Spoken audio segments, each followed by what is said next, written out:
To the Hamlet Masterclass. Hammy, you've just come back from blending and rolling the nudies, Canonazo, the Lancero, the Corona Gorda, the Petite Corona, the Spada Gorda, which is of course, the new Mofo cigar that we'll be bringing out a little bit later on this year. We're going to break this, and guys, I always want to say thank you so much for joining us today. And this will be put on FOH for the benefit of all members. But today we're going to break this down into two areas. One is, Hammy, to get your personal philosophy in terms of cigars and cigar blending, what you look for. And then secondly, we go into our nudies and how that transforms into our nudies program, our Mofo program, our Coming Up on Roberts program, just so we can see how it all dovetails together. I'm going to go back to you now. I'm going to spotlight you there.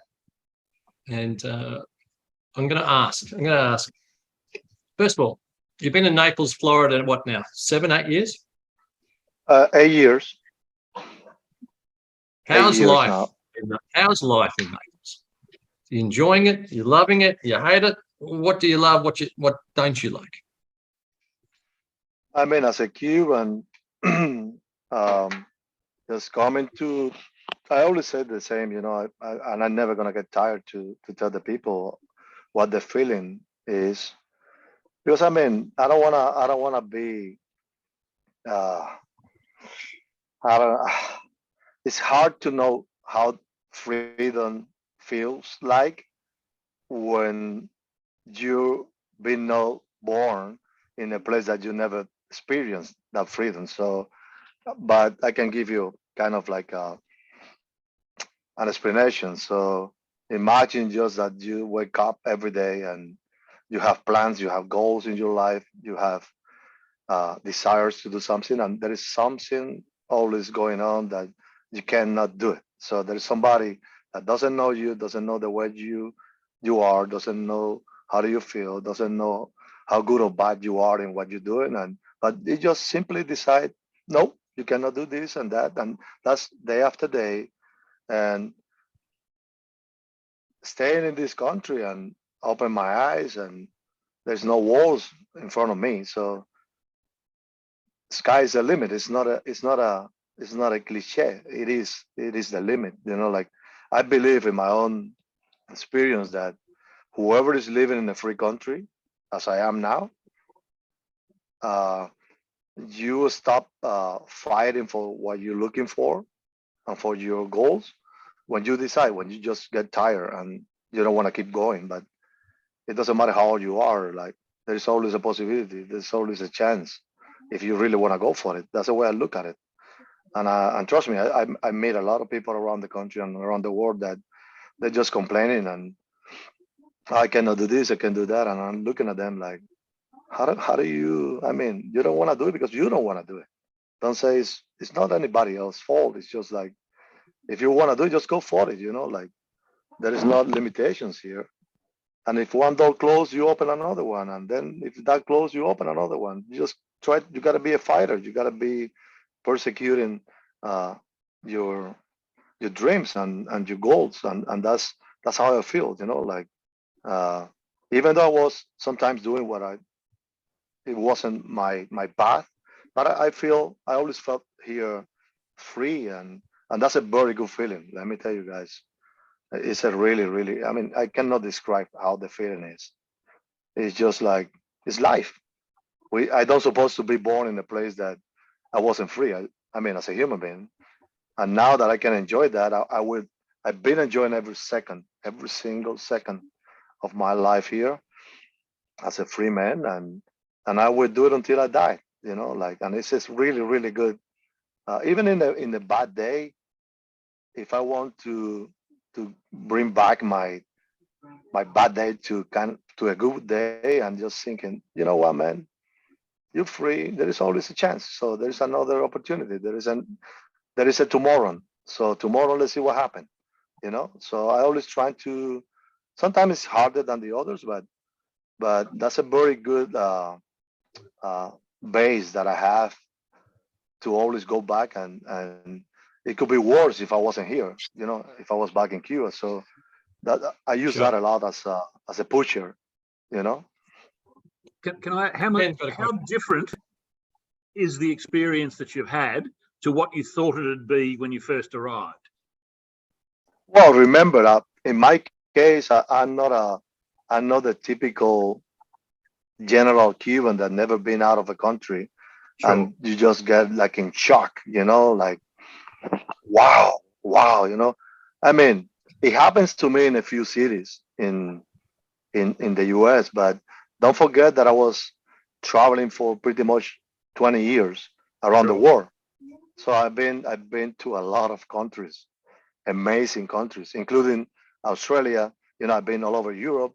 I've been to Canada a lot, which I consider myself Canada my second home. You know, Well, I and was gonna, I was I've gonna, been, I was gonna ask that. I was gonna ask that because it's something that Frank Porto-Ivino, who's on the panel today, asked.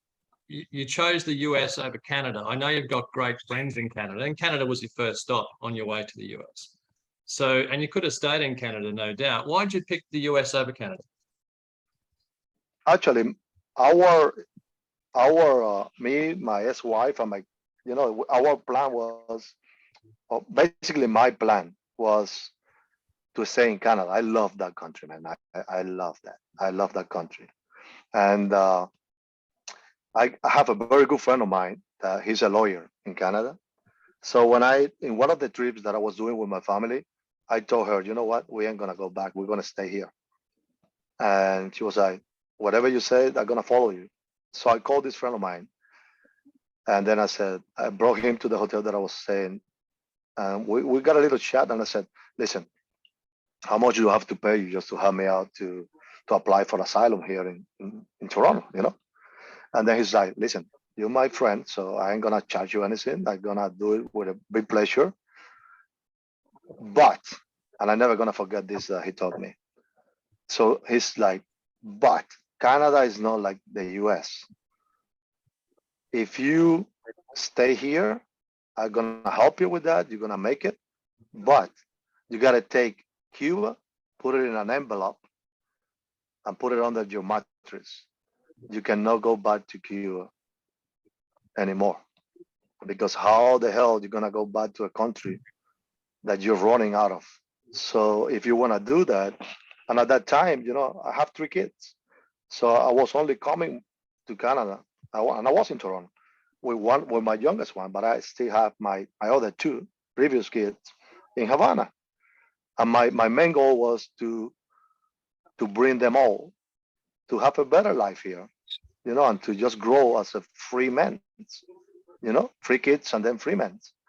And I said, wow, I can't do that, man. I have to go back, and I have to bring them. So, and who knows?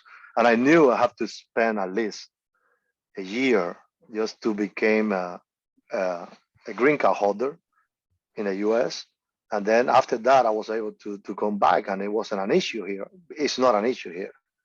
And I said, oh, thank you so much, but I will, you know, I will let it pass. And then I believe I have to, when I decide the time comes, just to do the same and then just go to the US. That was the reason. But my first thought was to stay in Canada. But things happen for a reason in life. So I don't regret that life just and the destiny just made me take that decision, because see what happened now in Canada.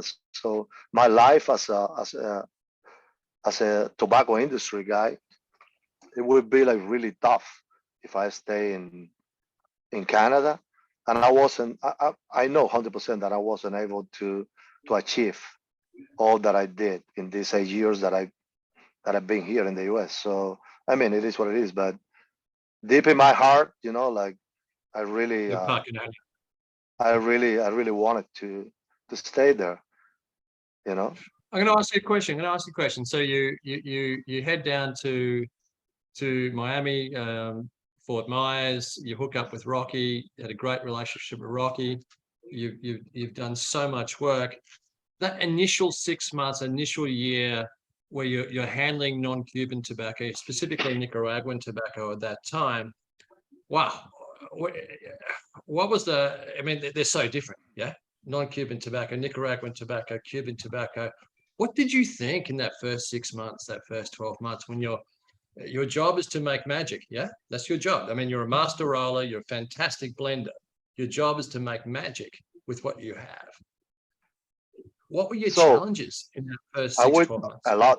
I mean, I had no idea, and that really scares me a lot. So I remember when even the week before we flew to Toronto, and during my journey from Toronto to the Niagara Falls, and then um, I flew to Miami after we crossed. I went to my brother's house because Rocky wasn't in the office. Rocky was out of the country, so I have to wait for like a month. And even since from Cuba, my biggest concern and worries were how I had no idea. I never touched.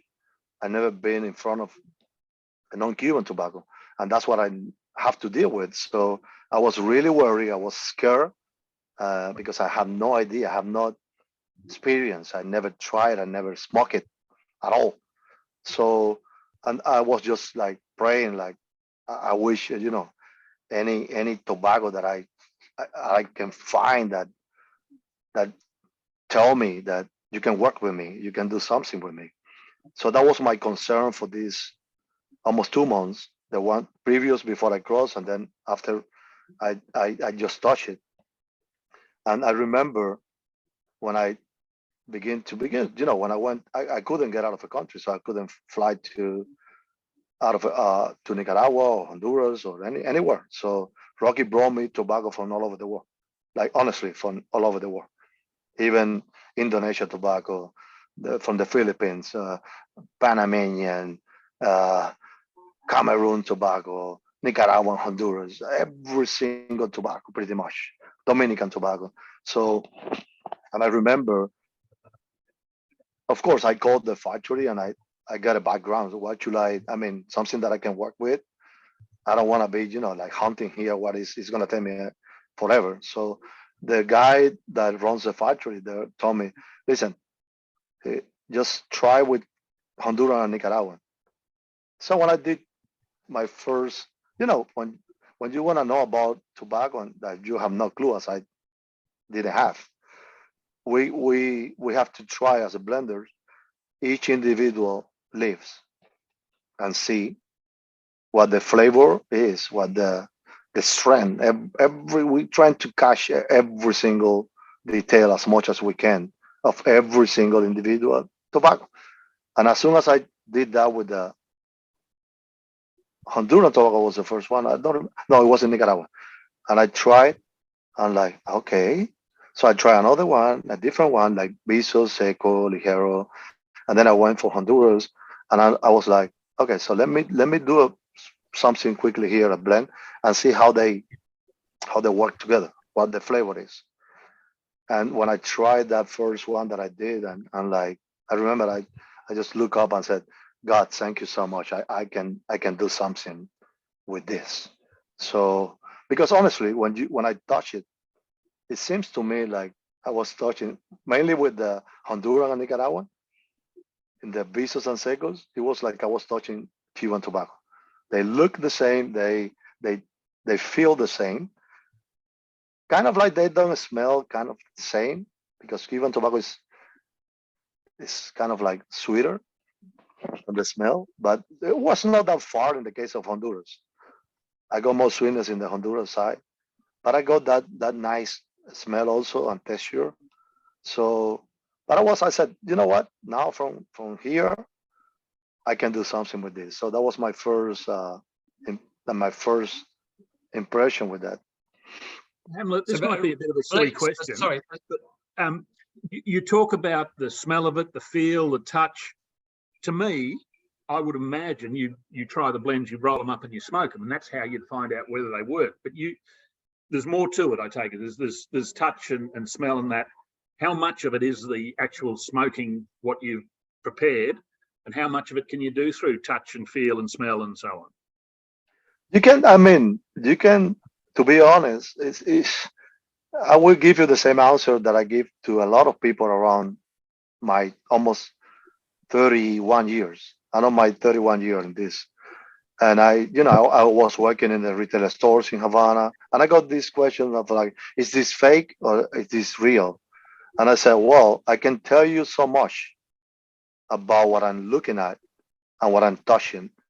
But to be honest with you, to be sure 100%, I have to smoke it. I have to try it. That's what the I would reality have thought is. that would have been, yeah, that would make sense to me.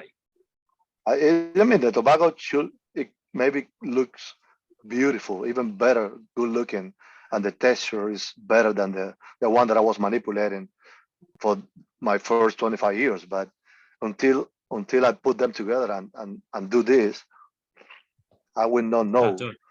what the Well, tobacco there's a point. tastes There's a like. point there. So I was going to say, Hammy, we've been working on cigars together for some time now, and I get your opinion and your blending. Often, what you think will work doesn't work. So you can't do Yes, this on a paper. This is not mathematics. A plus no. B plus C plus D should work. But when you actually go and try it and when you work it, it doesn't work. It is, you go from there. Talking about blending, what I do is, well, now of course I'm not an experienced guy because I only been dealing with Honduran, Nicaraguan, which is mainly what I deal with, and Habanos from Ecuador. That was pretty much what I was touching in all these 8 years with Rocky.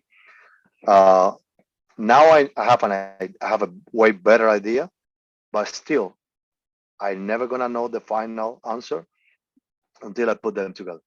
So beginning to blend with this was, it took me 6 months. I mean, and the first three was just me and every single tobacco leaves and taking my notes like, okay, this biso from Hamastran Valley tastes like this. Okay, now the seco from the same farm like that, the ligero like this, the wrapper like that, the binder like this. And then I did that with every single farm, every single region, all I had in front of me. So after that, I took my notebook and I said, okay, my goal is to make a cigar so and so. So let me take this one that is gonna give me this much of strength. This one is gonna give me the sweetness. This one is gonna give me the combustion. This one is gonna give me the aroma. And then when I put them together, well, honestly, I don't. It was an amazing coincidence, but I don't know if you know this story. I tell this story many times. I did 187 blends to become with the Tabaquero, which was the first blend that I made, and I spent 6 months doing that. And it was a big coincidence. It wasn't because of me or anything. It was just a freaking coincidence. The first blend that I did was the one that we decide that we want to do. But normally it's not like that. Normally you put them together and you're like, ah, you know what? But I really want to take this. It's too much of a strength. Let me just try to put it down. And it's a pain in the butt because whenever you change the equation, you change the blend. So every try is a different blend. If I put 1.5 leaf of Biso from Honduras, 1 leaf from Nicaragua, and 1 leaf from, let's say, this is an example from Dominican, and I try it. Okay. So let me put it down now in a strength. Let me, instead of 1.5, put one of these, 1.5 of the other, and one of these. You have a different blend, and then you're just rolling and rolling and rolling, and it's all about your palate. So, what are you looking for? What is your final goal? And then it's just trying to adjust it. But it's not like, let me, give me a pen, give me a piece of paper. This much of this is much of this. I mean, it doesn't work like that. In my case, it doesn't work like that. It's more complicated than that. It is more. What was, in terms of what you blended, say before nudes, before nudies and before mofo, what's the cigar you're most proud of that you've blended? With Rocky, Yeah. the Hamlet 25th.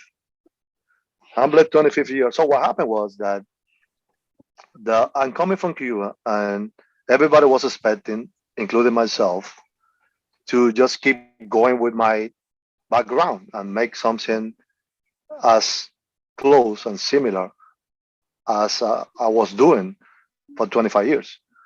But Rocky makes a lot of cigars, and he's all over the spectrum of flavors. Like he has any kind of mild to medium, any kind of mediums, any kind of medium full, and any kind of full body cigars. So, and I was like, let me.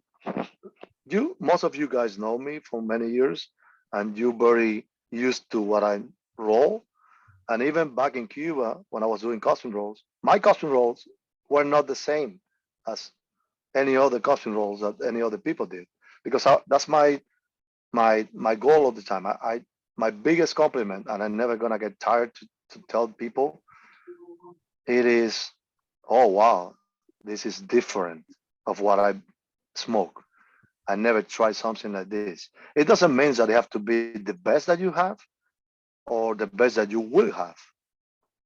To me, that's the biggest compliment, because I'm a creator. I just create this, and that's what is in my DNA. So for anybody that create anything in any aspect of life, if you tell this person, oh, you know what?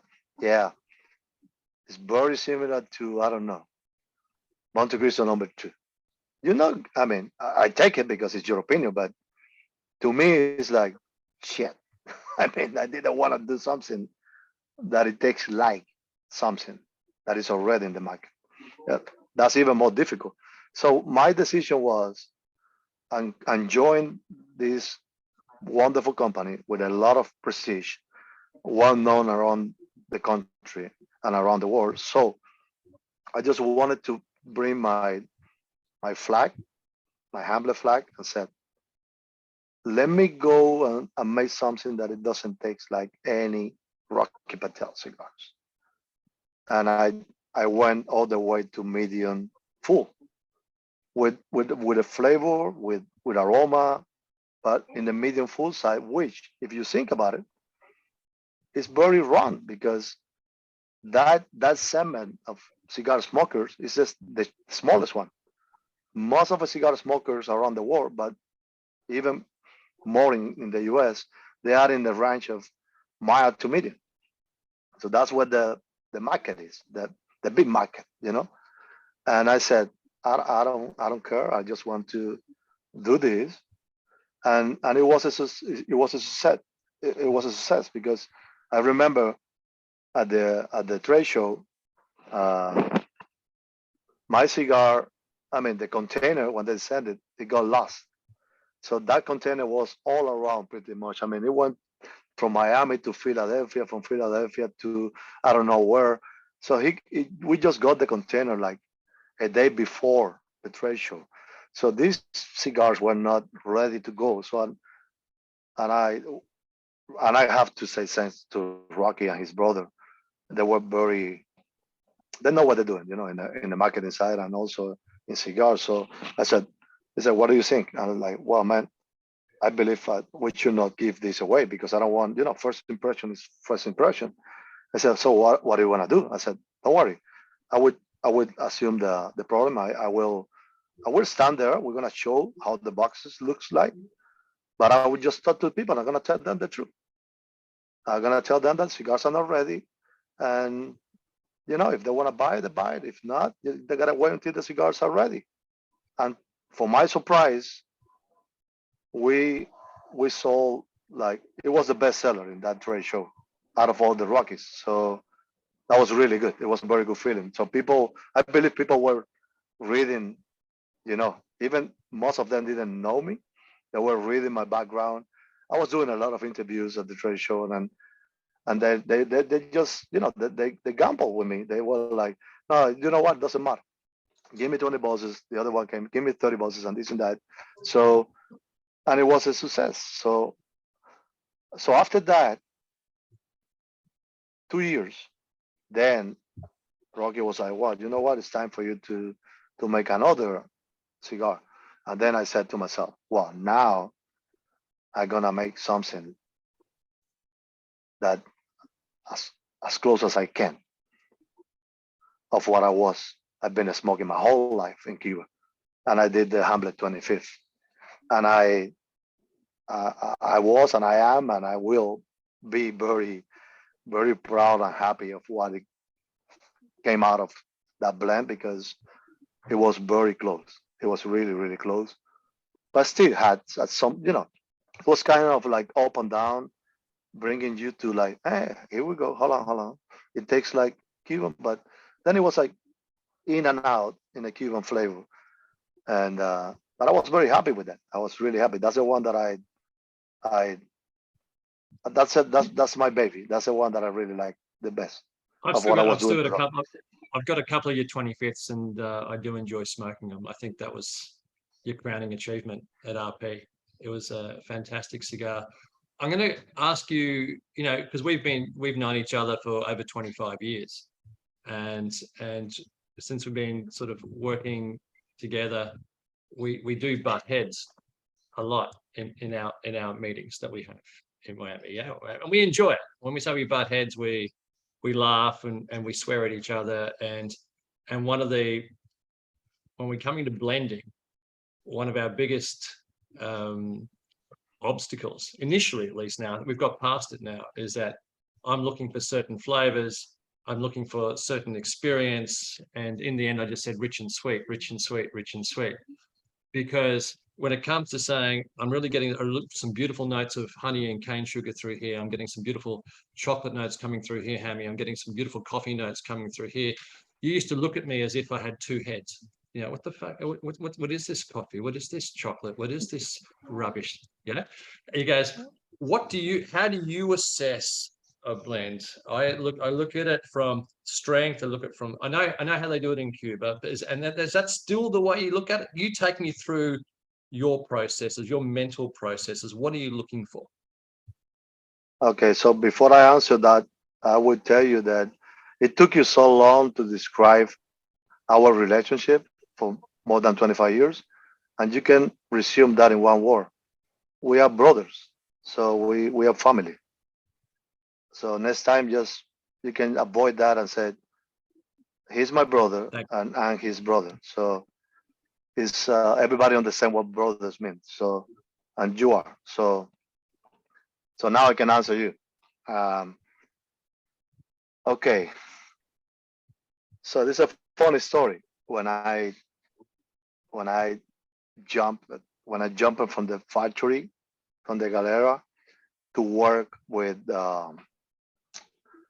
the consumers, when I went to the cigar store to work as a roller and interact with human beings directly, and I had the opportunity that whatever it was getting out of my hands, it was getting,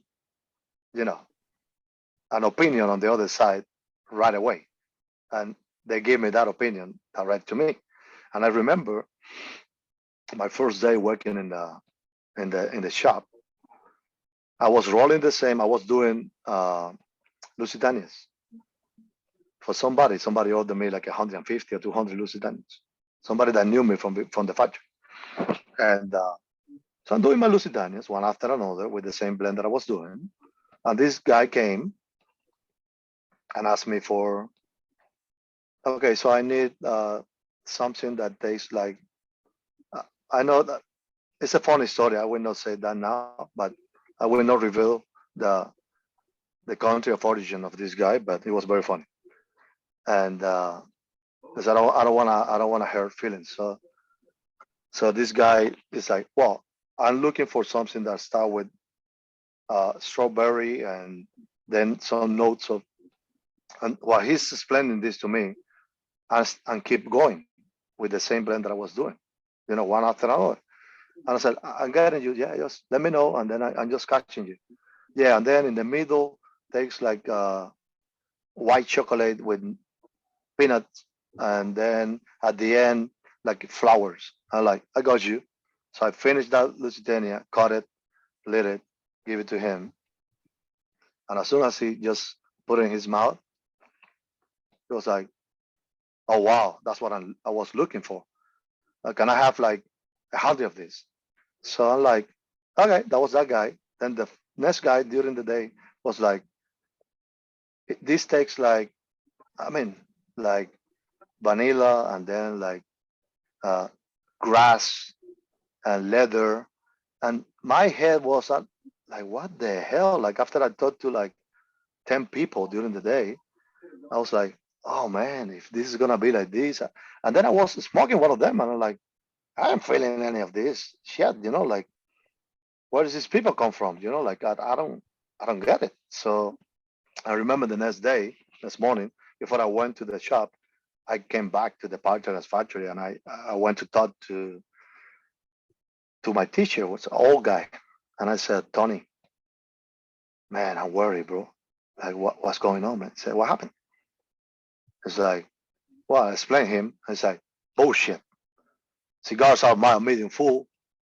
Maybe you get a little bit of sweetness, spice sometimes, but don't play attention to this son of a bitches. Just go and do what you do. You're doing good. And I'm like, okay. So then I begin to just be me, just keep doing what I was doing and just close my mouth and open my ears and listen and take. I was taking whatever people were telling me. Like, but what really was making me crazy was how come 10 people get 10 different flavors of the same cigar that I'm making? You know what I mean? Like, that's my question. Like I mean, When you blend a cigar for yourself, so you're going to roll a cigar for yourself, yeah. So you're going to blend a cigar for yourself. What are the flavor characteristics, or what are you looking for in a cigar when you blend it for yourself? What makes a beautiful cigar for you, Hamlet? so I have in this cigar way beyond what I was looking for. So that's So that's you smoking a Nudis Canonazo there. Yeah.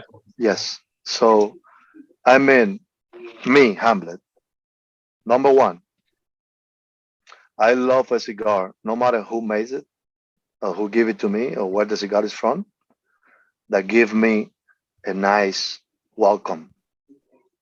That's me. I love that.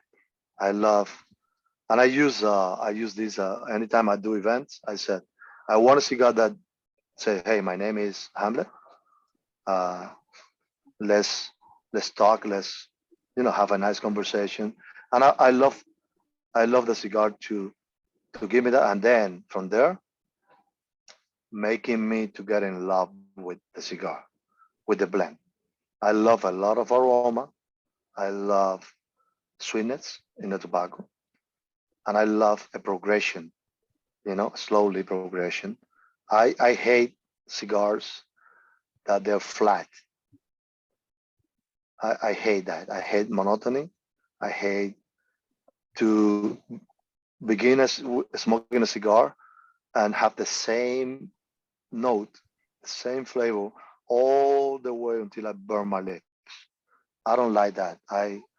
Because personally I hate monotony and I can't live with that. I can do the same every day. I just can't do it. So I don't like that with my cigar either. So I love another thing that I really hate too is like when you are getting into and like, okay, here we go. I mean, yeah, I'm with you. And I'm getting in love with the cigar. I hate that cigar just stop and go, and just disappear. I hate that. I love progression, sweetness, good blend. I don't like strong cigars. I don't like, which is the same. It's one note. As soon as you hit uh, anybody palate, and in this case my palate, with like a punch and keep going with that, you just it's not fun anymore. It's just like eating chili or spicy stuff. If you get too much, you ain't gonna feel anything else. You're just gonna feel chill in your mouth. So I don't like that either. What I'm looking for when I'm making a cigar, that's my goal. I want to have all of that I said in my cigar. But if I don't achieve that, At least I want something that is not boring, cannot be boring, and something that is balanced. That's the main thing that I'm looking for. Because I mean, there is so many things that I really want to achieve when I'm blending, but the most important thing for any blending, I mean, for me myself, is the tobacco. You know, if I don't have a good tobacco that I can, there is so much that I can do as a blender.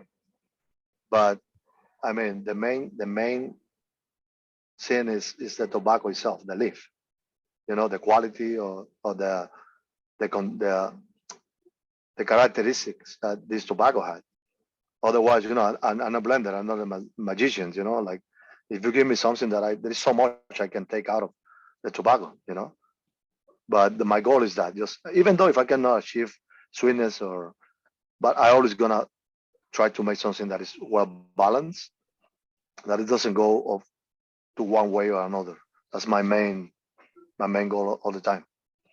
Hamlet, if you were So you've born just outside Cuba, if you were born in Europe, you wouldn't have been making cigars, you'd have been a winemaker. What you have just, the last half hour, has been so close to listening to winemakers talk about how they blend, and particularly a champagne maker, how he may have 200 different blends to look at to come up with the same thing each time. It is so close to what they, I mean, if you took away the word cigar and put in champagne or wine or grapes, I've heard it so many times. It's exactly the same concept. Actually, Ken, like I use in my events, I use that as a tool. To me, I'm not a wine expert. I just know a little bit. I know you guys are. You guys knows a lot about it. But in my explanation, just to get close, to get faster to people understanding, I use the wine process as an example because most of the people is more familiar with wine versus with cigars when I'm doing an event, you know. And then I get them to understand that, and to me they're very close. To me, actually, and maybe I don't want to be absolute, but the way I think of it is the only difference that I see between wine process, I mean, generally speaking, and tobacco process and the making and the results is that we smoke the cigars and we drink the wine, but they're very, very similar. Very Unbelievably similar. close. Yep. Amazingly close. You know, I've been in a lot of wineries. That's one of the things that I really enjoy a lot, and I've seen the whole process of I visited a lot of wineries in California, in Canada. I mean, and they're very, very close. And I'm listening to these winemakers, and I'm like, shit. The only words that are different here are like they're not using tobacco leaf as the way to explain. They're using grapes, and they're not using the plant is different in the appearance, and you know, but the tobacco. I mean, they're using the same like in the blending, and you know, generally speaking, it's not the same, but they're very, very close. Yeah. Yeah. Extraordinary. so you've come back from you've just come back from the factory to blend we blended the Canonazo before we went, and of course we worked together in Miami for the Canonazo, the Petit Corona, the Lancero, and the New Carlotta. And this is a completely different leaf to what we've worked with before, completely different leaf to really what you've worked with before. And I know it's going to stun a lot of people when it comes out in the next 6 months, because the Nudies is about you and I, yeah? So Nudies is about what you and I love. And what we've blended, that Canonazo that you've got, that you're smoking now, which is only, what, a week and a half old, yeah? That'll be less than a week old, that Canonazo? This one that I'm smoking is what day is today? Wednesday. It's a week and 3 days. So it's a week and 3 days Yeah. since it's been rolled, yeah? What do you, Yeah. if someone said And Hamlet, look at this. yeah, someone says Hamlet, what are you getting from that cigar? What makes it? Because Oh, you haven't stopped smiling. I wish you. I mean, this is just like it's beyond my. I mean, way beyond my expertise. I mean, I'm having a freak. I'm making love now with this cigar. You know, it's just like everything, like the aroma, the flavor, man, the the draw. The draw is amazing, and the draw is the one that I always like. I hate something that I really hate from any cigar is they have too much of a draw, that too easy draw. Because in my opinion, maybe I'm wrong, but I'm based on what my experience and what I like to smoke is I like this draw that is not tight, but it's not easy. So the first puff like this, you get almost nothing, and then the second, then you get it. So in my opinion, when you get a cigar like this, it's going to tell you and give you the whole blend 100%.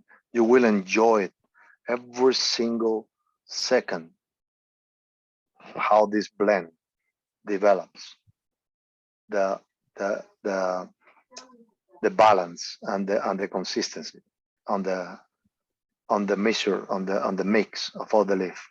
If you have a cigar that is going too fast, honestly, guys, let me tell you, I've been there before. I tried them, and you're gonna rush the cigar. The cigar ain't gonna be walking. The cigar is going to be running, and then sooner than later, that is going to hit the back of your throat. It's gonna get very hot, the cigar itself, and the blend is just gonna get destroyed. So this one now is a combination of every single thing that I achieved before. And to be honest, and I'm not saying this, I don't need to lie, you would try them. I don't think I ever blend a cigar this good. I mean, this has everything I'm looking for and more, you know. This is just, I mean, I don't know how I did this, to be honest. This is a gift from Mother Nature. I mean, that, as I said before, things happen for a reason in life. I never touch a tobacco with the quality and the flavor and I mean, and everything that I was dreaming of this tobacco. You know, it's very easy. It was a little bit tough to be, just to give you an example. Before I went down there for the first time in November, all Rob was asking me for was be focused in the sweetness. I want sweet, sweet, and sweet. He was telling me that for like friggin', I don't know, 2 months every day, writing me emails. Remember, sweet, sweet, sweet. Guess Rich and what? sweet, baby. And guess what? For my surprise, my problem was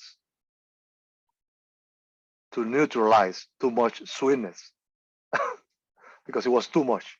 It was overwhelming, the sweetness, but it wasn't comfortable to have too much of a sweet in a cigar. And then my hard time was to how can I just do kind of like, you know, when you're cooking, do kind of like the black pepper touch that it doesn't go over, just let it go like that, just kind of like keep the balance of this sweetness. And I did it, and I did that, and I had a lot of pressure too on my shoulders because, you know, I know he trusts me, and I know Fox also trusts me, but to make them to fly all over the world to see me for 4 days, and I mean, I know what I did, I know what I was smoking, but I was afraid that, you know, like, what the hell? What about if they don't like it or this and that? And for my very nice surprise, when Ayala was the first one that I meet with, and as soon as he lit up that cigar and puffed it twice, I saw his face like my face when I tried down there. He was like, "This is the one," and I said, "Hold on, there's another 20 blend." He's like, "I don't care. This is the one." And that for me was, I told him, I said, so now I can, you know, relax, and now we can enjoy it and smoke. We were at So we were at our favorite restaurant in Miami, yeah. and we were going through different blends. And that stunned me. That's the best non-Cuban cigar I've ever had. And so that's what I want. That's what my members want. That's exactly, because it's just under medium bodied. It's just under medium bodied. Yeah, is that correct? I mean, look, they're evolving, but just under medium bodied. The aroma, and you can see what Hammy's doing there. The aroma is absolutely stunning, and it does have that. And I know it's got that sweetness, that burnt sugarcane sweetness to it. It has that cookie dough, that beautiful Upman mid palate to it, and it just journeys. And I was stunned. I still, this is blend number 15, the one I'm smoking now. Again, yeah, because I love blend number 15 as well. But that blend that we went with, it was to me the standout blend, and I haven't changed my mind. Although blend 19 is very, very good, and we've used that for a base for one of our other cigars, as you know. But then we went to the Lanceros, and most of you guys have tried the Nudies Lanceros, the Colorado and the Colorado Maduro that we've done. And you're going to be shocked a little bit in terms of the Lanceros, the 2023 Lanceros. And you're going to be shocked because, well, I was shocked. And I think, Brett, you sent us both some Lanceros to try, which had that peanut butter, that chocolate, that peanut butter through it. And if you thought they had that characteristic, wait till you try these Lanceros. These are nothing like the N1s are very good. Yeah, the N1s that we had last year are really, really good.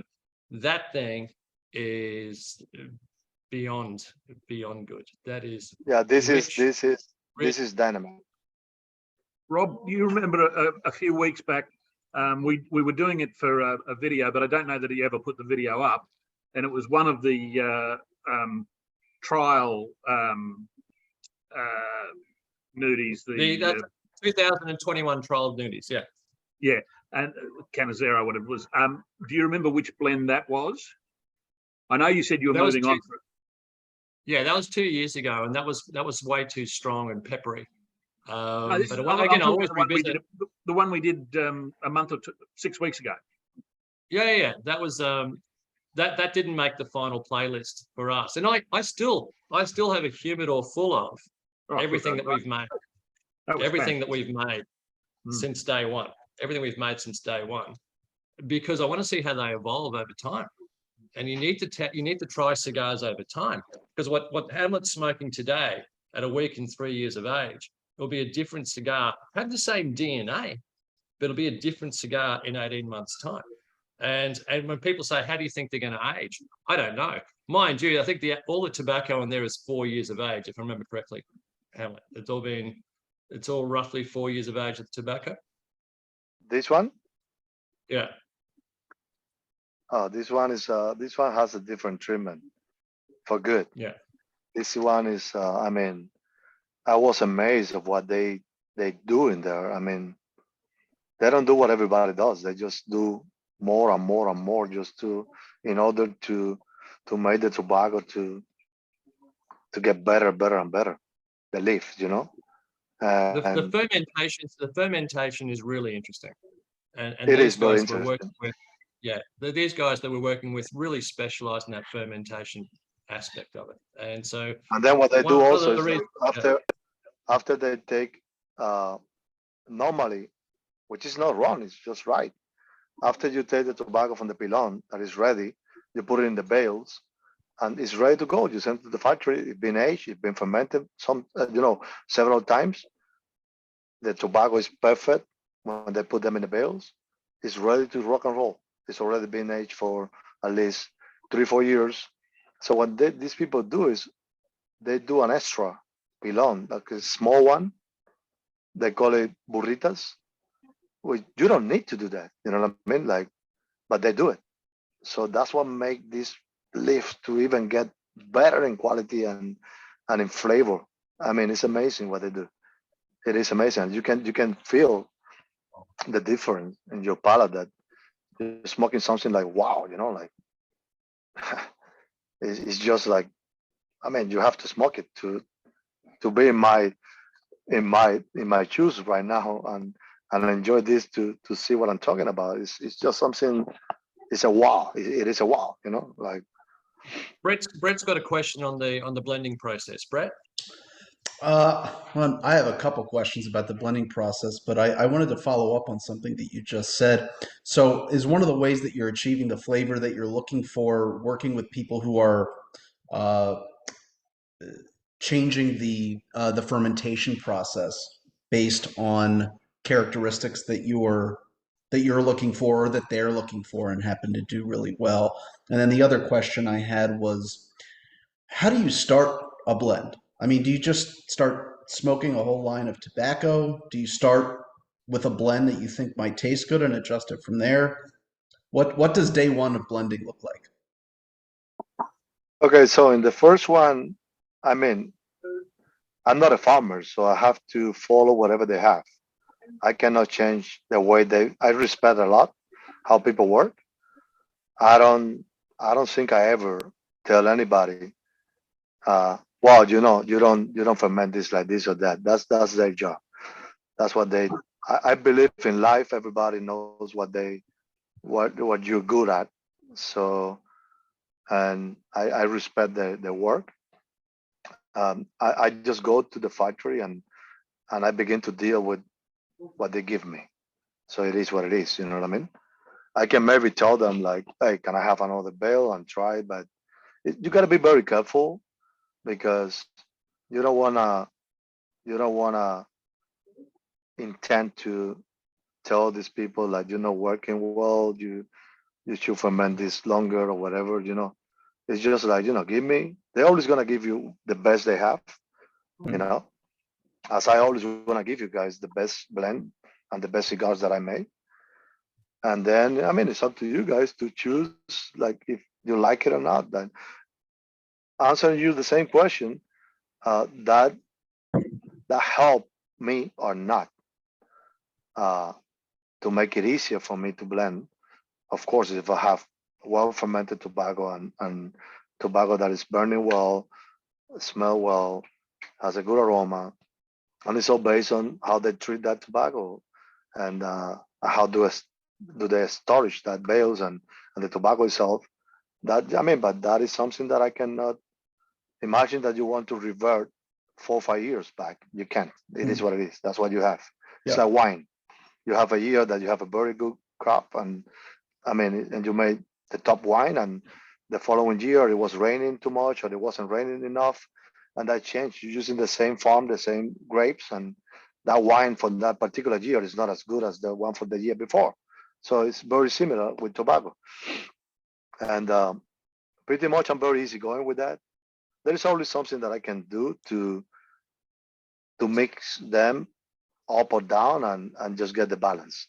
Pretty much I always get to my goal. So the second one is, and the second one I did talk about it before, is like no matter what, I always even though if I was already using that tobacco, you never know because different bales have different stories. Every bale, every bunch of tobacco has a different life, a different story to tell you.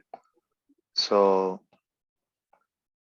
I always do the same. My day number one blending, no matter where I am in the world, no matter what tobacco I'm using, I spend the whole time until I finish, few days, a week or two, depends on how many different tobaccos I have, trying one by one myself and smoking them.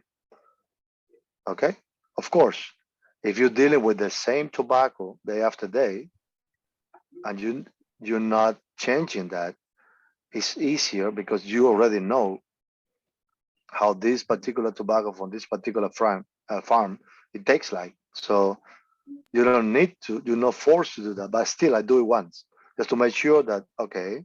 So okay, so welcome back, and I tell the other one, the Viso, yeah, you're good. You're actually better than the one that I tried last time I blended with you. Or you know what? Yeah, you're a little bit off on this and this and that. And I'm taking notes of every single tobacco that I'm tasting. And then after that is when the game begins. Putting them together and going in quantities of the different ones up and down, and then it's hard until you. And it's funny because you do number 1, 2, 3, 4, 5, whatever, and then when you try the one that just you hit it, you nail it, you know it. I mean, that's the best. That's what I'm looking for when I'm blending, and that's my best part of a blending is when I finally put it together, let it, try it, and I'm like, yes, I got it. I got my goal. But still, when I got it, I smoke it, and then I only blend 2 cigars a day, no more than 2, because what I love is to see how the cigar change from the beginning to the end. And I always tell the people, that's my advice. People do whatever they want, but I always tell the people, don't talk to any blender in the world and tell him, as soon as you light up a cigar, this is the best cigar I ever had. You know what I mean? It's a good compliment, but we know that, I mean, you gotta wait. If you really want to have an idea, like a very strong idea on how the cigar that you're smoking tastes like, at least you gotta go all the way to half of the cigar, and then pretty much you have everything. Pretty much. You're still missing the last part of a cigar, but you have, let's say, I would say most of the time, 70, 75% of an idea of how this cigar is gonna end, and if you like it or not. Because as I said before, cigar is developing while you're smoking it, different flavors, and that's the blend, you know. So that's why I only smoke 2 cigars when I'm blending, because I want to see. Because sometimes I get in love with the first quarter. I'm like, I think I got it, but then in the middle, boom, or up, and it's too much of a change, and that's not what I'm trying to get. I'm trying to get that like slowly going, you know. And I want to get all this a progression on what I'm doing. So that's the harder part, like. And then when you smoke it, but after so many years, when you just nail it as soon as you light it. You know what I mean? I mean, it's difficult for me to explain to you. I don't know if you're getting it, but No, it makes perfect sense. you know what I mean? But it's so many years of experience, And I'm not saying with this that I know everything, because I don't know everything. I learn it every day. Every time I go to anywhere, like if I'm going to the farms, I'm learning. I'm going and I'm listening always, and I'm getting that feedback, which is, it was very scary. The thing that really scares me the most when I went and worked for the store was that it's very hard to take it right away, the feedback, because not everybody tells you that what you're doing is good. So it's tough, but it is what it is. So I got used to that very quickly in my life, very early, and I love it. I love that you tell me, because when you tell me something that I don't apparently you believe that I don't like, you're wrong. I like it, because that's the only way I can change it and make it better. You know what I mean? So yeah. Thanks, Amy. So, Hamlet, on Yeah, the flip sorry. side of that, you were talking earlier about the welcome, and it needs to have that welcome. So if you light a cigar that you're blending and you're trying and the welcome isn't there, do you continue to see what the No, rest of it's gonna be like? I put it away. I put it away. I know I made a mistake. So it's done. I put the wrong leaf. The only When I said I smoke in only 2, it doesn't mean that I don't try. That I only tried 2 times. I roll it, I light it, and if right away I get a wrong impression, I put it down and I blend another one. So the one that give me something that is similar to what I'm looking for, then I said, okay, so this is one of the ones that I'm gonna smoke today. And then I keep trying, you know. And of course, there's so many things involved in this. How do I place the leaf? Which one I place in the front, which one I place on the back. And it's a lot of techniques, like you can use to change tobacco, and then you got to put that together with every tobacco is different, and it's not the same when you put a Viso from Hamastran in front than when you put a Viso from Condega in front than when you put a Viso from Jalapa or Esteli or Talanga or and so on. It just changed the whole scenario. It's a different story. So, but I wanted to try. I just want to see what happened, because remember when you are even in the welcome, it's not that tobacco, that particular tobacco itself. It's together with the other ones. So the beauty of this is like, and that's the opposite. That's why I love what I do. It's the opposite of the monotony. So you never know what you're gonna get. You never know until you put them together. And where do you put them together? How do you put them together? How much of it you put in there? And every single thing just changes the whole game. So, and then you have to say, okay, let me try if I don't use this one or too much of this in front, and let's see what happens. No, it's off. Let me keep it, but instead of putting one leaf, let me do half. And like that, it's just so on and on and on. So until you get it, until you nail it, So Hamlet keeps everything he tries, whether it works or not. He keeps it in his little blending notebook, and he's meticulous with your notes. You write everything down. What works, what doesn't work, you write everything down. So his little black book, which is a red book, if I remember correctly, is about that thick, and that's one volume of 100. Yeah, how many Everything volumes? he does. Yeah, it's a lot of volumes, a lot of notes. There's everything he's done. Because you Hamlet, can get you talked about how you might get a great year, and then of course, same with wine. The following year might be too much rain, not enough rain, whatever it is. With your cigars, how often do you go across the vintages, as it were, and blend in past years, and how far do you go back to try and get that consistency? Okay, so yeah, no, that's the most important thing when you blend a cigar. Let's say I blend this Canonazo, which is, in my opinion, one of the best blends that I did so far in my life. But I'm using now the crop from a particular year. Mhm. So next time I'm blending this, I'm gonna be using another year crop.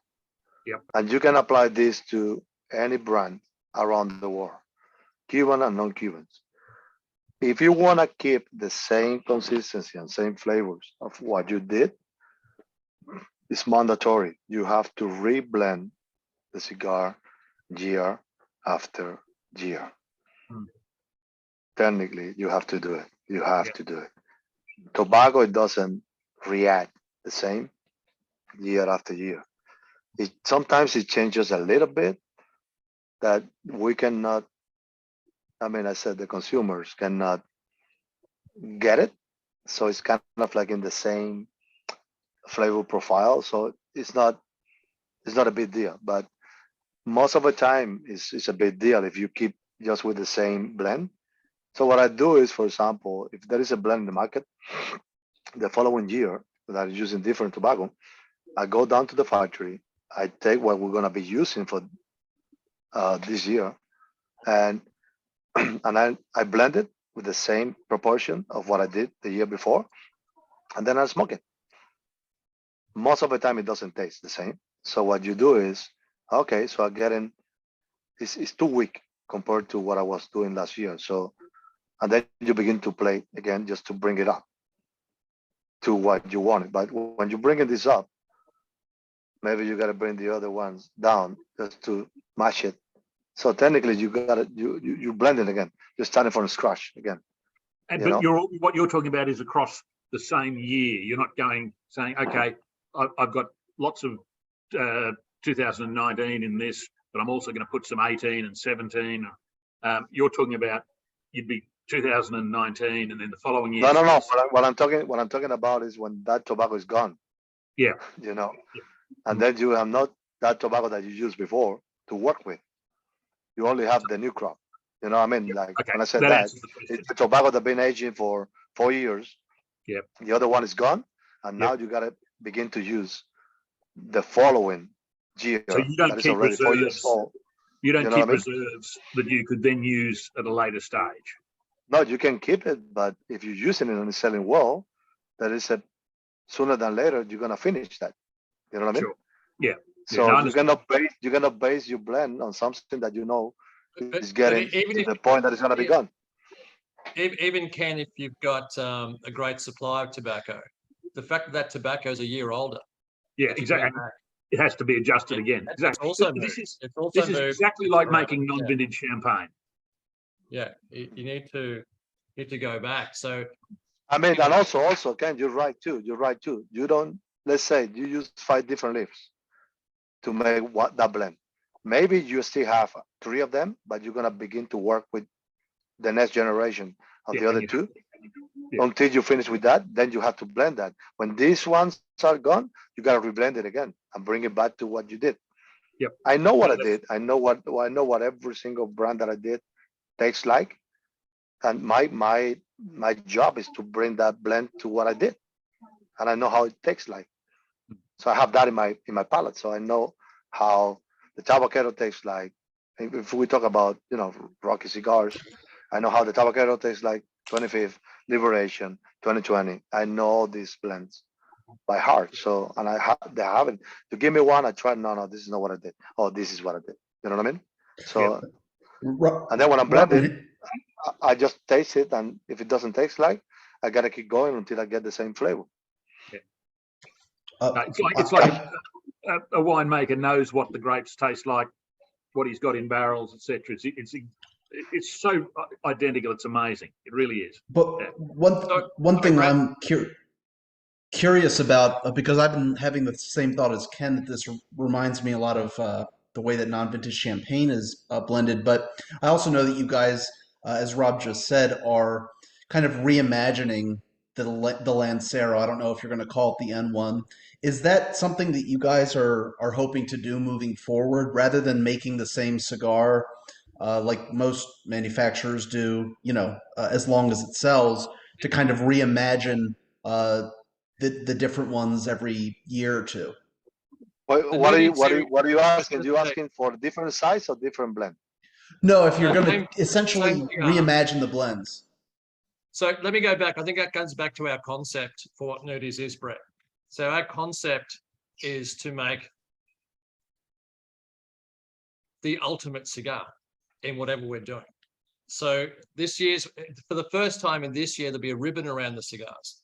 And the ribbon will say Canonazo Amante 6, 2023. And so you'll have that blend, and you'll be able to wrap that blend and put it in your humidor and have 2023. Now, if we come up with a blend that we believe is superior to this next year, it'll have the same ribbon. It'll have a different ribbon, 2024 blend. Yeah. But, if we find that we've got a whole new blend that we really want to bring to the market, because we love it, we've now think we've gone from this level to this level, well, then we will change it to that level. Because this is, again, Nudies is about Hamlet and I. It's about what we love. It's about what we want to smoke. And we want to go that. So, yeah, the 2021, say the 2022 Nudies that we did, the N1s, which I loved. I love those cigars. And I know Hamlet smokes that in the Carlotta. You smoke them all the time. This year's is very different to last year's, different profile, but I think it's 2 steps above for my wheelhouse, for Hamlet's wheelhouse, and our flavor wheelhouse. So it'll be the 2020. We want to continue to bring out the ultimate cigar as far as we see it. Because we always talk about this. If we love it, if Hammy and I love it, then we're sure enough other people are going to love it. But we're just going to continue to lift the bar as much as we possibly can in this range of cigars, in the Nudies range. From a practical perspective, then, okay, now the cigar you were smoking earlier, Hamlet, that you're so happy with, and you've worked out exactly what the blend should be. Physically, What you can't. the one before this? Oh, that one. Say that one. You're enjoying that one. This I'm is the enjoying one you're everything. talking. Ken, I'm enjoying everything. Every size. Okay, but so I mean, that, I cannot lie to you. Look at this. Look at this. I finished this one before this. Look at this. I mean, okay, but the one I don't you've even got need to tell you. Like you don't go before you go. Sorry about to interrupt you. no. I always say, I may be gonna eat something because I'm hungry and that I don't like, and I have to eat it. I may be going to drink something that I don't like it, but I just want to drink. But I'm never gonna smoke a cigar that I don't like. Okay, I'm now, never gonna do that. so I'm talking about this one you've got in your hand now. That's the one you're going to put out as that cigar, but the practicalities are that you personally can't roll all of the cigars. You need support. Actually, need it's a other- good other time. rollers. It's a good time. Actually, this is a really good time to go into go away from blending into construction. I think it's Well, a really good time. Good What, time. yeah, what I'm wanting to know is, are the other rollers that support you, can they work from what you tell them, or can they get it exact? And here we That's go. not a Let's problem. go into Okay, go that was the into question. let's go into the because Hamlet comes across, and he is one of the nicest guys in the world. Blah blah blah. So let's put on the military cap of Hamlet into the rolling process and what he sees from that. And what is your expectation? What is the way you handle a rolling team? Okay, so now it's that you don't want to see me around you when I'm supervising a galera, you know. I had the experience, you know, and I think it's in my DNA. My parents both they spend their whole life teaching, so the teachers, and I think I got that in my DNA. I'm very easygoing with people, as you all know, and I'm very an easier teaching because I'm not that guy that want to force you, not telling you the reason of why I'm telling you that you're wrong and you should do this, or that, or telling you when the time comes, you know what, you're just making this excellent. I don't even need to tell you anything. That's why I didn't came here to tell you anything. So, and I have in my part of my background also, back in Cuba was to be teaching at some point people to and correct their mistakes, you know. So my main goal, and thank you for that question because I'm not the guy here. I'm not. I'm the chef that create the dish, and I put it together, and everybody tried, and everybody likes it. But now I'm gonna be cooking for 3,500 people on one night. I can't cook all of that, so I need my army to cook that and make it the same way I cook my dish. So my main focus all the time is in the rollers, the people that are gonna make it happen. You know, these are the true heroes. These are the day by day heroes. These are the guys that make this happen. You know, so I couldn't, I couldn't.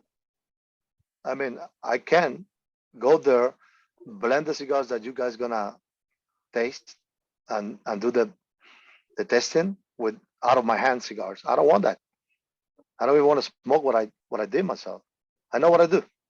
I just want them to make it the way I taught them.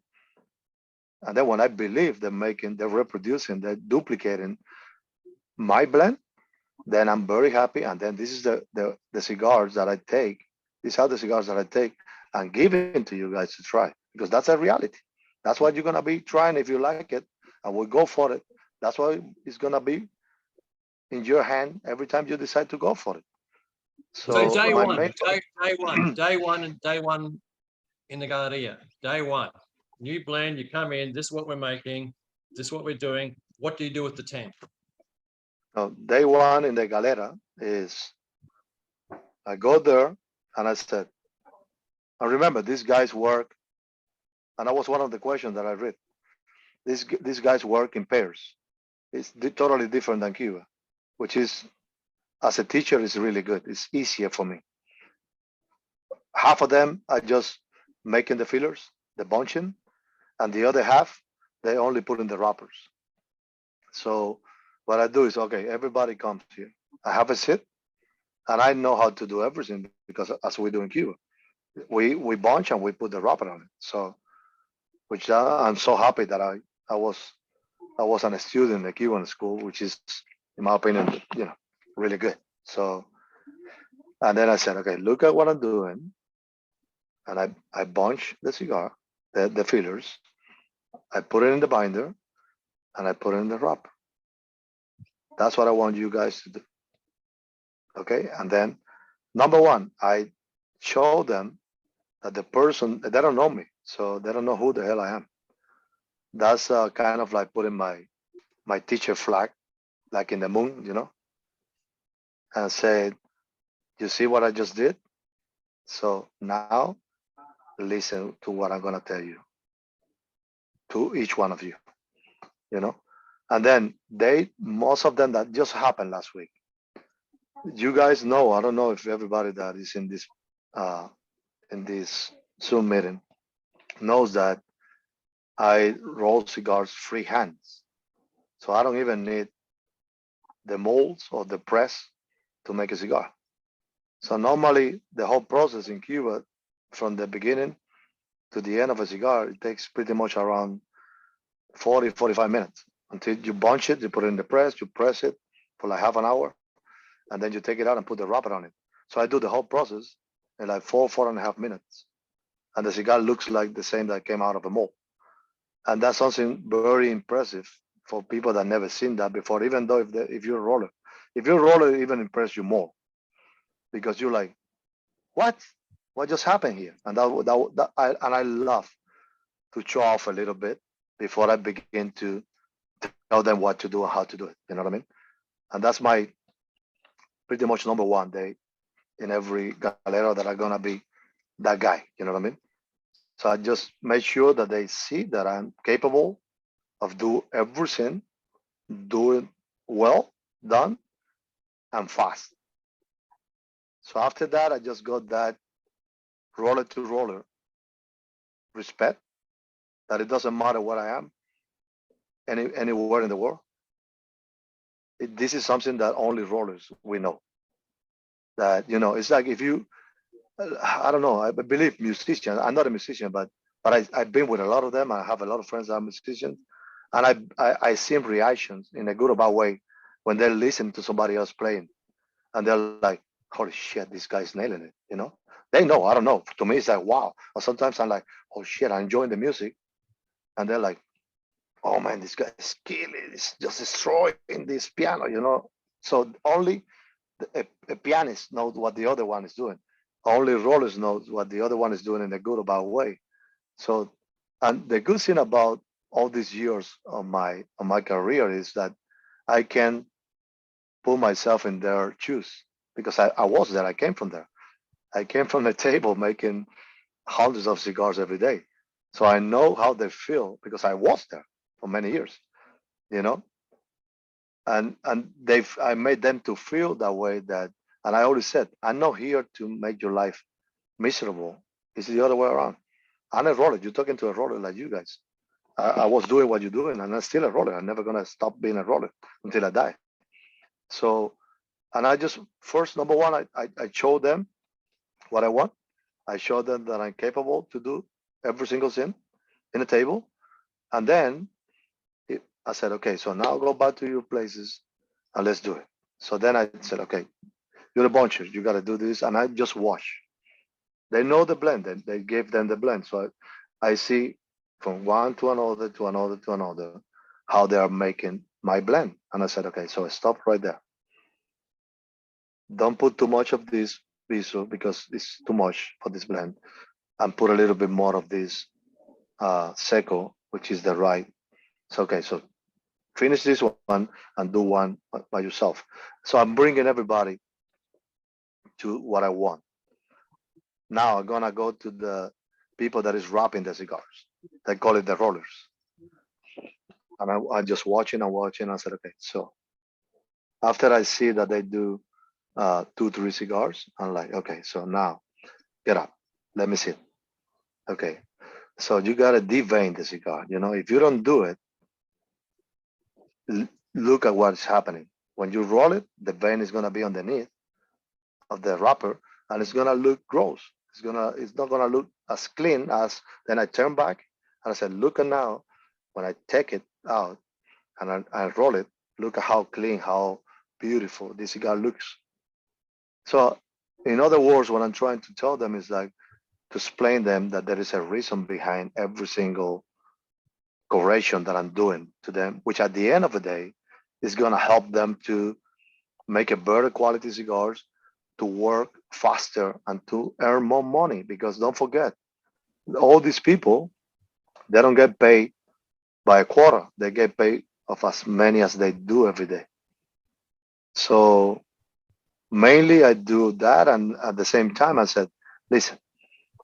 For example, they begin to put the bunchers. They begin to put one leaf and another one, and then they cut it and put it and divide it. Take another leaf, cut it and divide it. Take another one, cut it and divide it. So 1, 2, 3, 4, 5 leaves, 5 steps of cutting and dividing, cutting and dividing. And I said, okay, so put it all together in your hand and cut it once.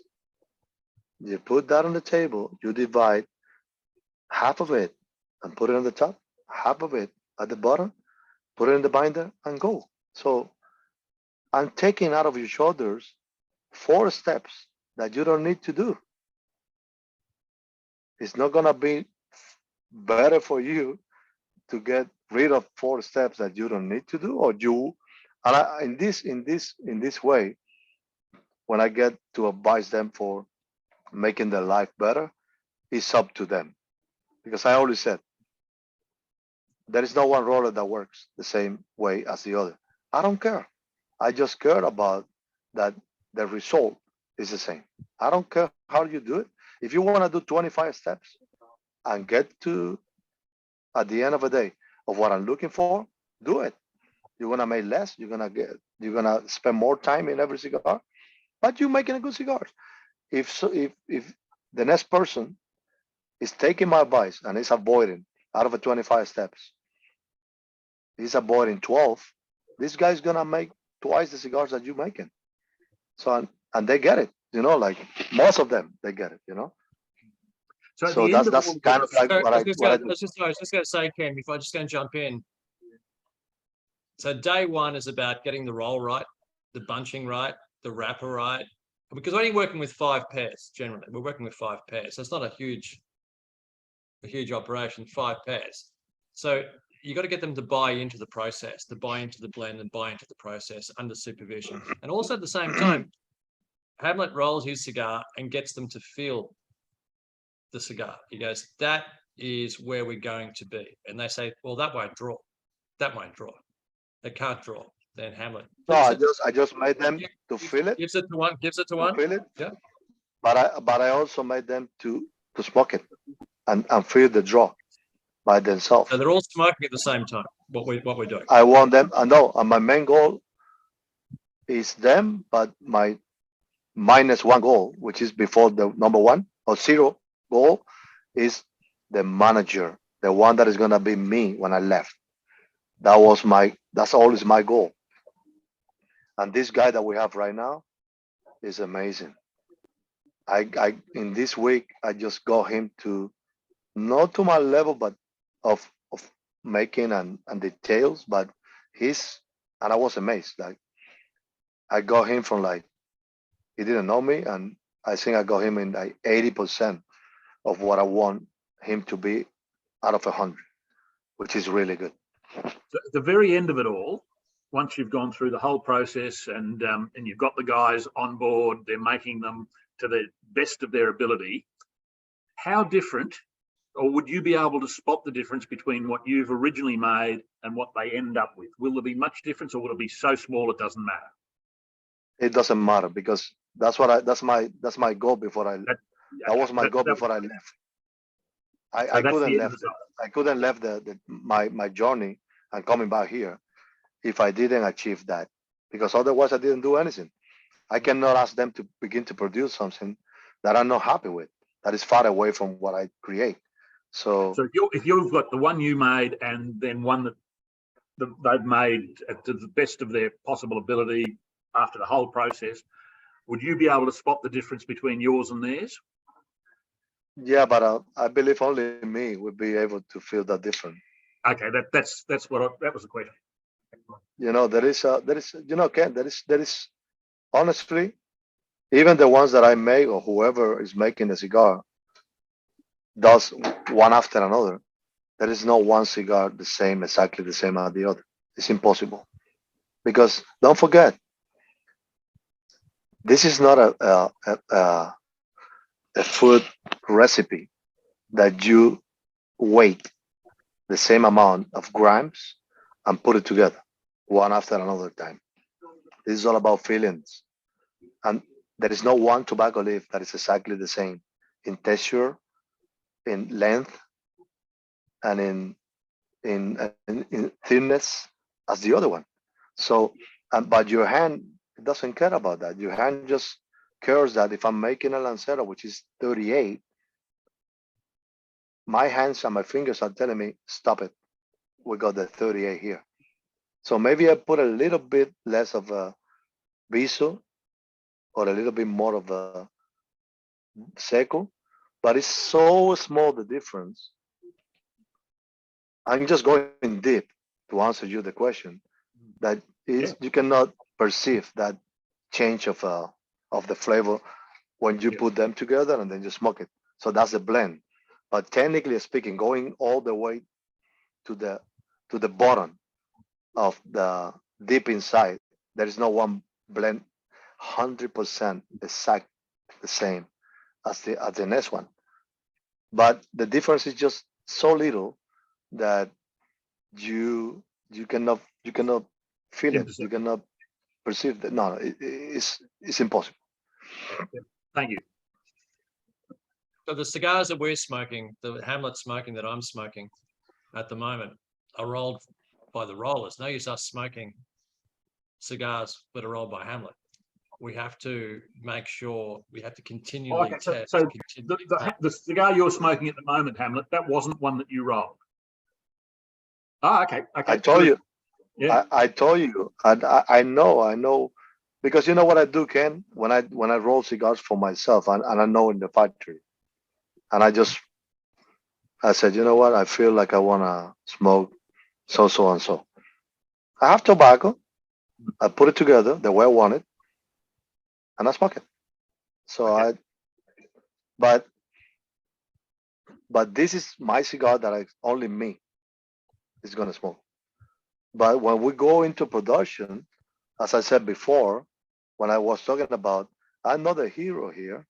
They are the heroes. So even including myself, I want to smoke what is coming out of their hands, because that's what, and as you said before, I'm not gonna be able to roll thousands of cigars. Yeah. Otherwise, I gotta move myself to another country and just be in the factory 24/7 making all these cigars. So it's impossible. So my job is to make them to reproduce and replicate what I create. And then when I got that, perfect. I'm Go, really excited to try these. go, do it. Do it. I'm gonna go back home and send it to me. And I'm gonna bring some of them with me. And then that's my quality control. I did the same with, for example, when I was working for Rocky, I was smoking, for example, a Hamlet 25th Salaman, which, by the way, only one person did it. So I have his cell phone in my phone. So, and I was like, uh-oh. So I called the guy. Hey, Roberto, what's going on, man? You have to, don't put too much of this or don't put less of this, because, you're getting over of the ligero. I mean, it wasn't ligero. So you're getting over in the base of this disease, or you need to put a little bit more because it's kind of like going up and down. I don't want that. And that's it, problem solved, because he's the one that's gonna make. hundreds of thousands of them. You know what I mean? Oh, I'm looking forward to trying them. I really am. And we're looking forward to bringing them out. I think that pretty much wraps up this session, except that there's a question there that comes up time and time again, Hammy, on the forum is your sleeve that you've got, your magnificent tat. What does that represent? Yeah, I read that also. My tattoo. Yeah, So that's the story of my life. So okay, so you see this, Ken, you will love this. Australia's there on the bottom. Yep. See, Fantastic. so this half is the whole world map. You see Australia here? Yep. So it's the whole world map. Oh, let me. Okay, you can see here. So Africa, and then you have here Cuba, and then I put a tobacco leaf in here around Cuba, and then a Salomon. I don't know if you can see the Salomon there. I don't know. I can see myself. Okay, so the Salomon is right here. See it? Okay. Yeah. Yeah. Got Wow. it? Yep. Fantastic. So now on the top of my sleeve is where I'm from Havana. So the skyline is the Malecon. You see it? Yes. Yep. Fantastic. Brilliant. So right here, on this side, is the Grand Theater of Havana. Yep. With the Capitol building. You just want to show your biceps. Jeez, you're Okay. a tart. Yeah, And that's I'm what I working, was thinking too. I'm Nice working out. guns. So I'm working out. So and Not then enough. and then right here is the Parteras factory. You can see it. Oh, and you recognize it instantly. And then this is Sorry. the lights, the morro, the lights. So I pretty much I said that I gonna carry my country with me and my city for the rest of my life. So What's the I'm very Solomon? What's the Solomon? I don't understand. well. I got two cigars that I rode them a lot around the world, and made me kind of like in everybody's humidor for many years. And one of them was the Salomon, the other one was the Hamlet Flying Pig. So, and there is a nice story of that. So, I never even heard about that. I was making Salomons for many years in Cuba, and people were buying them like by hundreds. And then I flew to my first time in Asia. I did a 13 countries, 3 months tour around Asia. So I'm in Hong Kong, working in the shop of the I think it's a Sheraton Hotel in Kowloon side. So I'm working in the cigar shop, and this staff came from the office, from the headquarters, and brought me one empty box and one cigar, one sample, and it was the Butifarra, which I never seen in my life. And then he said, "Well, Mr. David Tan is asking if you gonna be able to freehand and fulfill this box." So I took the cigar in my hand, and I'm like, "Yeah, I can do it." I said, "Okay." So I fulfilled the box.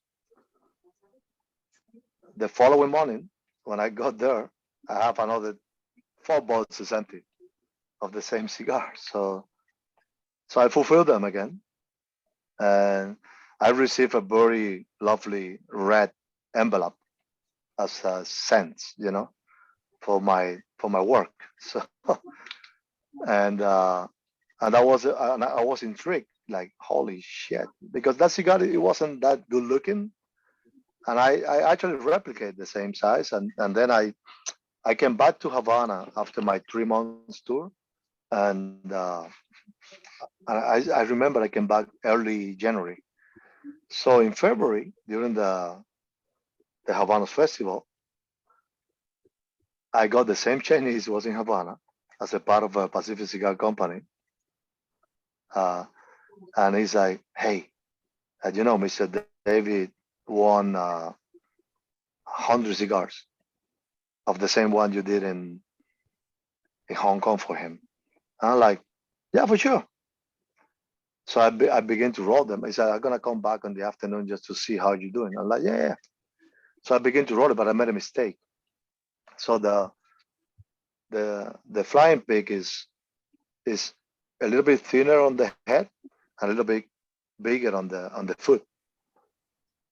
And I thought he didn't give me an sample, so I mistake that, and I made the head bigger and the foot smaller. So I was doing already, like, I don't know, I was very close to do 50, the first 50. And so this little Chinese came back and said, oh, no, it's not like this. So he brought the sample in the afternoon. And I'm like, shit. And I said, I mean, I spent the whole day doing this, you know what I mean? It's just a different shape. It's a cigar. So I said, okay, just leave it in here. The next 50, I'm going to do it like this. No, I said, take it easy. I handle this. Is David here in town? Yes, it is. And I was always invited to the Pacific Cigar Factory. I said, I'm going to give it to him. No worries. It's not your responsibility. I will take it. I was the one that made the mistake. So I made 50 like that, and the other 50 I did it the same way that the sample was. So I took one of my business cards and I flip it. I put it on the back. How did I did? Hamlet tan, like a new size, and I put it on these 50 cigars that I mistake. And I gave it to him. He didn't open it. I wrap it up, the 2 bundles. So the following day, I got, again, that red Chinese beautiful envelope. I have a nice surprise inside for me. And a note, next time Hamlet, you put Tan Hamlet, like his name first. It was very funny. And but he smoked it. That sounds like David Tang. Yeah. Yeah.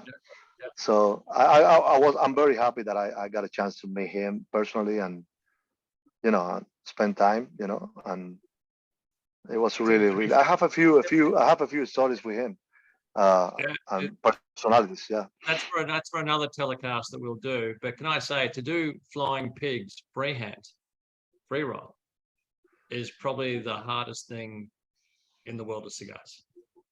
It's without it's one of the hardest, and we're hoping to bring them out later on this year as a flying pig as well. And the Salomon, brother, the Salomon is, freehand. It is, it's painful if you don't know, and even when you know, it's hard. It's very hard to make it freehand. Of every 100 rollers in the world, who can do a Salomon freehold? How many could do a Salomon freehand? You asking me? Yeah. I only seen making, because everybody can try it and do something that looks like, but what I'm telling you is just, I only see a few that really I was like, holy shit, you know what I mean? Like, wow. That's like that perfecto, like tapered foot kind of looking cigar, right? Oh, it's a Salomon, like the Salomon Partagas? Yeah. Or the Guava Salomon? Yeah. Yeah. It is. It's difficult to do. It's very, very hard. We've gone over time. I don't want to take up any more of your time. But brother, can I just say thank you for the time that you spent with us? I think that I know that it's been educational. It's been entertaining. It's a window into why I love you so much. Your ability to share, your ability to communicate is something that's so rare in this world of cigars. So few people can do it. And I just wanted our forum to experience it. And I know what we're doing is something special. And it's special because it comes from here, from you. And I have a little bit to do with it, and just a little bit. I just want to make sure people understand this is you, this is your heart and soul, blood, sweat, and tears that goes into this. And I think I know that they understand now what they're smoking, and I hope when they're smoking one of these Canonazos, they replay this video because it will mean something. And I think the world of cigars has gone away from meaning something in a lot of ways, and I want to bring that back. We want to bring that back. You want to bring that back into it. Thank you. No, my pleasure. Anytime, I love what I do, and I'm a people person. So, and if you ask me about tobacco or cigars, I mean, I can be all day long, 3 days, 4 days talking about this. I never get tired about to do it. Like I love this, so and I love to share also um, whatever I know. I don't know everything, but if I can answer and I can give you an idea of what the question that you shooting to me is, why not? Why to keep it to myself? You got to share that. That's all about it. Good times and good sharing and good people and good cigars, and that's why I told you when we. I mean, I told you this many years ago, like, and that's why we click like that. Like at the end of the day, I believe that all it matters for everybody is we want to smoke a good cigar and have a good time with good people. That's all it matters. That's the main. I believe that's the base of. I have the pleasure and an opportunity to travel all over the world, and I had the chance also to be in Havana with 20 guys I never met before, and the only relationship they had was that they love cigars. So, and I put a bottle of rum. You've been there. I put a bottle of rum, a bundle of my cigars, closed the door, and said, "I'm busy, guys. I gotta, you know, do my job." And 20 minutes later, when I came back, whoever didn't know that you just met 20 minutes before, never gonna believe it. I mean, there is so much to talk about cigars, and if you love it, and that really makes me really proud of the industry that I'm working in, because I believe this is the biggest connector of people in the world. And I believe also that because I've been there many, many, many, many hundreds of times, that I know everybody, but nobody knows each other. And I said, and I'm looking at the crowd, like they say 10 guys. One is a multimillionaire. The other one is a guy that just drives a truck. The other guy is a gunner. The other guy is a teacher. The other guy is a priest. And what in the world, these 10 people going to this never gonna happen if it's not because of the cigars. They're in different levels of life and different uh, levels of uh, classes that they're never gonna meet. They're never gonna have a nice conversation. And then, and I experience that. I love when I see that people forget about who they are, and it's all about this. So our concept, as you said, we discussed, is we. That's why we don't need anything. It's all about this. We don't need three bands on it, a fruit and this and that. We just need to make a cigar that we enjoy, and hopefully a lot of people enjoy it too. So, and that it's all about the cigars. It's not about us. It's about the cigars at the end of the day. So that, and I love it. That's why I love this, because that's been me rolling custom roll cigars with no names. So it doesn't really matter who made this. It's just, I mean, it does matter because you follow what you know. But the good surprise is that people that maybe never try my cigars ever and just smoke it is like, wow, this is a good one. And then when they find out, they're like, oh shit, how many times I didn't try it. And that's the beauty of this, and that's what I believe in. And that's why I'm so excited of this. And I thank you for that. I thank you for that. So Let's bring that heart and soul back and finish the recording on that basis. The guys can stay on and chat away, but with you and with myself. But again, thank you. I love you, brother, and I'll speak to you soon. Thank you, Okay. Thank you. Hamlet. Thank you so thank much. you.